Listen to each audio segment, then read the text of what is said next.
Quand vous vous promenez dans un restaurant, un maquis, un salon de coiffure ou un centre commercial, vous pouvez observer quelque chose de fascinant chez les gens autour de vous.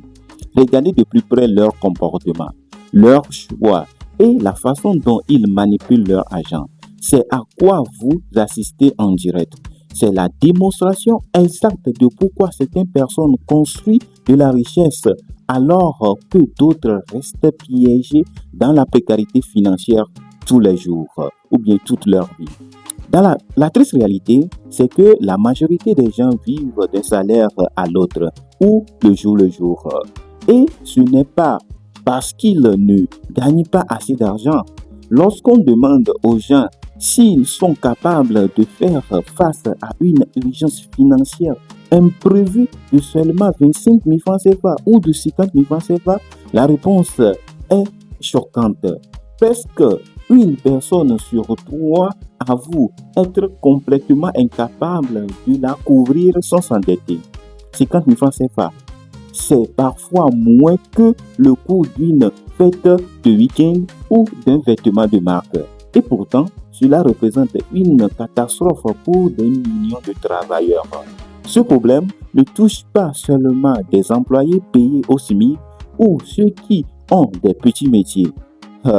Cette fragilité financière concerne toutes les tranches de revenus, des cadres d'entreprise aux fonctionnaires et en passant par les commerçants qui gagnent énormément d'argent.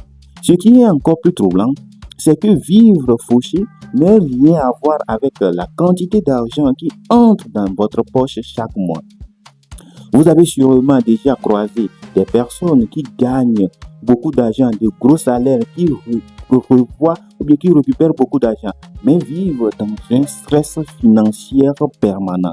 Tandis que d'autres avec des revenus plus modestes semblent sereins et avancent sûrement. La différence ne réside pas dans la chance ou la magie.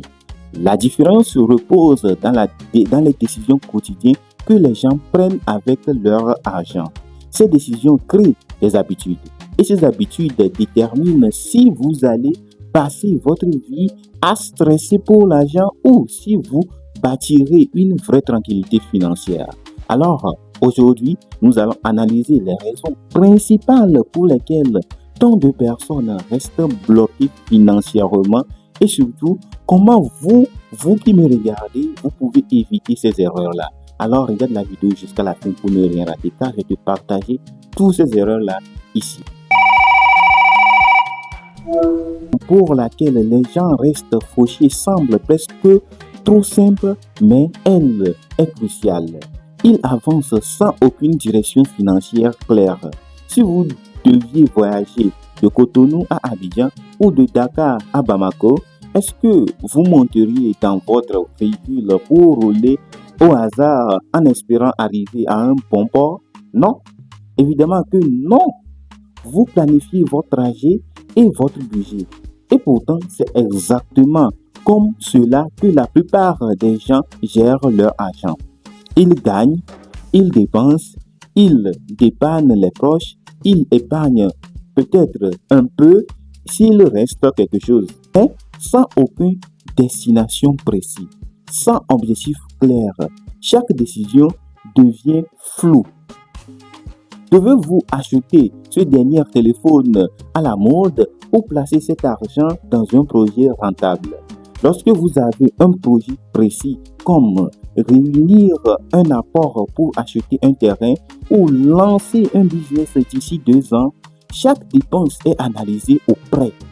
Vous ne vous demandez plus si vous pouvez acheter quelque chose, mais si cet achat vous rapproche ou vous éloigne de vos projets que vous avez imaginés ou bien de vos projets que vous avez préparés. La deuxième raison est l'absence de préparation aux imprévus de la vie. Les urgences ne sont pas vraiment des surprises. Les pannes de voiture, les ordonnances médicales à l'hôpital, les problèmes de toit ou les dépenses scolaires imprévues arrivent toujours. Ces événements sont prévisibles. Quand vous ne vous y préparez pas, vous êtes forcé de prendre des décisions désespérées. Vous endettez auprès des tontines, demandez des avances de salaire embarrassantes ou vendre des biens à perte pour trouver du cash en urgence. La troisième erreur majeure est de vivre sans plan de dépenses. Personne ne dirigerait une boutique ou une entreprise sans tenir un registre d'entrée et de sortie. Pourtant, c'est ainsi que la majorité des gens gèrent leur salaire. Ils ont une idée vague de ce qu'ils gagnent et de ce qu'ils dépensent. Ce qui crée ce phénomène classique, le salaire tombe le 28 du mois, vous faites quelques dépenses qui semblent normales pour vous et dès le 10 du mois suivant, vous vous demandez où tout votre argent s'est envolé. Sans suivi précis, il est impossible de repérer les petites fuites d'argent, les crédits de communication, les petits achats inutiles au marché, les sorties répétées qui finissent par représenter des dizaines de milliers de francs à la fin du mois. La quatrième raison est d'ordre mental. Vivre uniquement dans le moment présent, profiter de la vie, faire la fête et faire plaisir à la famille. C'est important. Le problème survient lorsque cette pensée devient tellement extrême qu'elle ignore totalement l'avenir. Ces personnes dépensent tout leur argent pour des plaisirs immédiats en imaginant que leur moi du futur finira bien par trouver une solution. Il ne s'agit pas de vivre dans la précarité ou bien dans la privation, mais de trouver le juste équilibre entre profiter aujourd'hui et construire sa sécurité pour demain. La cinquième raison est la mauvaise habitude qui concerne ces dépenses quotidiennes ou hebdomadaires qui semblent anodines mais vident silencieusement vos poches. Prenons l'exemple de quelqu'un qui dépense 2000 francs CFA par jour en carburant inutile, en boisson de bière ou en petits plaisirs évitables. Cela représente 60 000 francs CFA par mois, soit 720 000 francs CFA par an. En 10 ans, c'est plus de 7 millions de francs CFA qui se sont envolés. Et cette même personne vous dira souvent qu'elle n'a pas les moyens de mettre de côté ou de faire un petit investissement. La sixième raison est l'incapacité à faire la différence entre la dette qui vous enrichit et celle qui vous appauvrit. La bonne dette sert à financer une activité qui gère du cash ou prend de la valeur. Acheter du stock pour votre commerce, financer un bien immobilier locatif, investir dans un outil de travail. La mauvaise dette, en revanche, est contractée pour acheter des choses qui ne rapportent rien. Emprunter pour un mariage grandiose, prendre un crédit pour acheter une voiture de luxe ou des vêtements de fête pour impressionner les gens. Cette dette vous étouffe avec des intérêts. La septième raison touche au poids du regard social. Dépenser de l'argent uniquement pour impressionner l'entourage ou la belle famille, acheter le dernier téléphone à la mode lorsqu'on n'a pas le fonds de roulement ou de louer un appartement trop cher pour faire croire qu'on a réussi, c'est un piège redoutable. L'ironie est que les personnes véritablement aisées investissent d'abord discrètement dans des actifs. Pendant ce temps, ceux qui galèrent dépensent tout leur argent pour avoir l'air riche, s'enfermant dans une façade extrêmement lourde à entretenir. La huitième raison est de gérer son argent à l'inverse. Payer ses factures, faire des courses, donner à tout le monde, en espérant qu'il restera quelque chose à placer à la fin du mois. En réalité, il ne reste jamais rien. Les dépenses s'adaptent toujours aux revenus disponibles. La bonne approche consiste à se payer en premier. Dès que votre argent entre ou bien dès que votre salaire tombe, prélevez immédiatement un pourcentage fixe pour votre épargne ou vos investissements. Ensuite, seulement vivez et gérez vos charges avec le reste de l'argent. La neuvième raison est la peur de faire travailler son argent. Beaucoup de gens gardent toute leur économie dormant sous le matelas ou sur des comptes sans aucun rendement.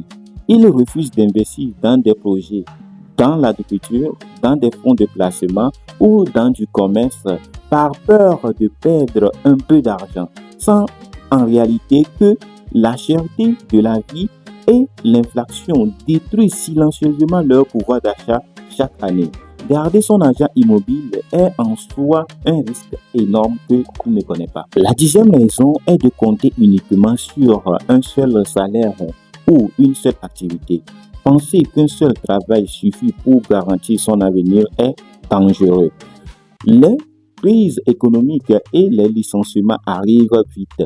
Les personnes qui construisent leur sérénité financière développent plusieurs sources de revenus. Un travail principal, un petit commerce à côté, un investissement locatif ou des parts dans des projets rentables. Cela demande des efforts et des sacrifices au début, mais c'est la seule porte vers l'indépendance financière. Enfin, la 11e raison est le manque d'apprentissage sur la gestion de l'argent. La plupart d'entre nous n'avons jamais appris à gérer l'argent à l'école ou à la maison. Mais si vous n'apprenez pas comment fonctionne l'argent, vous devenez vulnérable aux mauvaises décisions, aux tontines douteuses, aux arnaqueurs financiers de type tontine en ligne ou promesses de gains faciles ou bien rapides. La bonne nouvelle, c'est que la prise de conscience est le premier pas vers le changement. Vous n'avez pas besoin de tout changer du jour au lendemain. Quelques habitudes simples suffisent. Alors, je te partage ces habitudes que tu peux changer. Le premier habitude est de fixer des objectifs clairs. Dites-vous, par exemple, je vais réussir ou bien je vais réunir 500 000 francs CFA d'ici la fin de cette année pour lancer mon projet. Deuxième habitude, créer un fonds de sécurité. Mettez de côté au moins 3 mois de vos charges de base pour ne plus jamais devoir supplier ou vous s'endetter en cas d'urgence médicale ou d'un pépin. La troisième habitude, suivez vos dépenses. Notez pendant 30 jours chaque franc que vous dépensez dans un cahier ou dans un téléphone pour voir où part réellement votre argent. La quatrième habitude, payez vous-même en premier. Programmez un prélèvement de 10% ou bien de 20% de vos gains dès que vous touchez votre argent ou bien votre salaire. La cinquième habitude, formez-vous. Lisez, écoutez des contenus inspirants sur l'éducation financière et apprenez à investir intelligemment. Votre avenir financier ne dépend pas de ce que vous avez perdu hier, mais des décisions que vous prenez dès aujourd'hui. Si ce contenu vous a été utile, mettez un pouce bleu pour soutenir la chaîne et abonnez-vous pour ne rien manquer des prochains conseils. Dis-moi en commentaire, quelle est la première habitude que vous allez changer dès ce mois-ci. Prends soin de vos finances et à très bientôt.